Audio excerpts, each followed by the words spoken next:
ஒருபடி நான் உங்கள் ஸ்ரீதர். இன்றைய நாள் உங்களுக்கு சகல விதமான சந்தோஷங்களையும் அனுகூலங்களையும் அள்ளித்தரட்டும். வாங்க கண்டனுக்குள்ள போலாமா?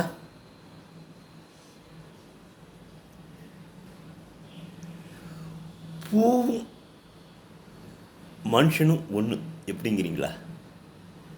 ஒரு பூவின் தோற்றம், அதன் கலர் மக்களை இறங்கடி, மக்களை கவர்கிறது அதனுடைய நிறம். அதுபோல் அதன் வாசனை மக்களை கிறங்க அடிக்கிறது.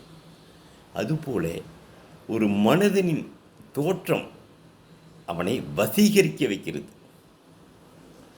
அதேபோல் அவனுடைய நற்குணங்கள் அவன் மீது ஒரு மரியாதையை, ஒரு நம்பிக்கையை வைக்கிறது. எப்படி நம்மளோட கண்டுபிடிப்பு? Thank you guys. நாளைக்கு இன்னொரு பதிவில் சந்திக்கலாம். Thank you all.